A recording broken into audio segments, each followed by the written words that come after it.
Hello, my name is Dr. Mona Fishbane. I want to share with you a video abstract of my new article for Family Process called Couple Relational Ethics from Theory to Lived Practice. Throughout my career as a couple therapist, I have focused on helping partners reach for their best self, helping them navigate their relationship with respect and mutual empowerment.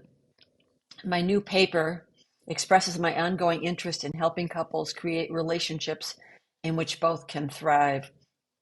I explore ways to help clients identify their own higher values and live them out in their relationship. Partners are helped to be less reactive and more intentional with each other.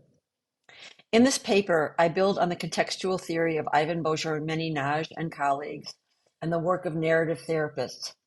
While contextual and narrative therapists don't usually refer to each other, in my paper I'm in conversation with both approaches.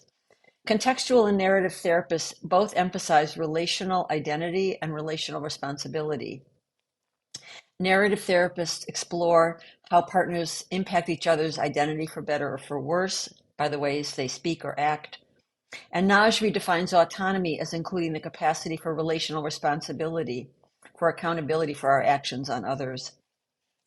My own thinking about relational ethics is deeply informed by both of these approaches, as well as the dialogical approach of Martin Buber, feminist approaches, and other family therapists concerned with issues of values and relational ethics. Building on these theories, I offer concrete clinical interventions to help partners become more thoughtful with each other and live according to their own higher values. These interventions are not a separate approach. They can be integrated with many different therapeutic approaches. My work challenges the dominant US cultural values of competition and individualism, which couples often live out in their conflicts with each other. Current research in psychology and neurobiology points to the relational nature of the self, our instinct to connect with and care for others. Connection and care are deep in our DNA. In the paper, I explore ways to help partners develop voice as well as listening. I discuss the importance of relational presence versus relational absence.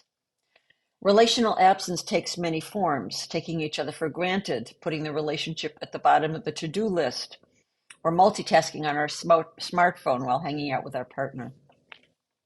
Relational presence is being there for the partner, paying attention, seeing the partner as a person in their own right and not through the lens of our own projections.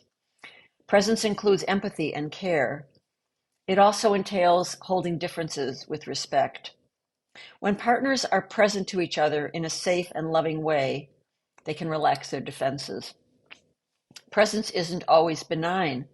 Partners may be present in a hostile manner or toxic manner, in ways that diminishes the other's well-being or identity, through put-downs, power struggles, contempt, abusive or domineering behavior. The therapist stance is something I address in the paper as well. The alliance, of course, is complex in couple therapy. The couple may be stuck in a blame game looking to the therapist as judge. Instead, the therapist adopts a stance of, this is Nagy's term, multi-directed partiality, holding each partner with care and respect, even while challenging them. The therapist identifies the couple's relational dance and helps each identify their own contribution to the dance and co-responsibility rather than blame. At the same time, partners may not be equal contributors to the cycle, and the therapist, of course, addresses issues of power dynamics in the couple. I discuss the relational ethics of emotion regulation.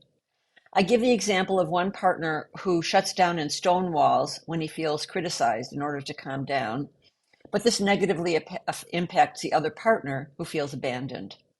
The therapist helps each one develop more adaptive emotion regulation techniques, growing up their survival strategies, so they can be more successful and less damaging to the partner.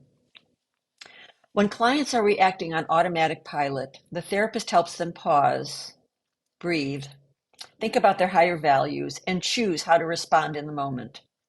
Responding thoughtfully rather than reacting automatically is a key skill of relational ethics. Partners hurt each other even in the best of relationships. How can we help them repair? I explore issues such as guilt, apology, and forgiveness, and their role in repair. In bringing these ideas to life, in the paper I bring case examples. In these examples, I address issues of gender and power and both intergenerational and sociocultural factors that shape couple impasses. Building on these ideas developed in the paper, I demonstrate the use of specific techniques to help partners act with greater thoughtfulness and intentionality. This is relational ethics in action. Thank you for watching this video, and I hope you enjoy the paper.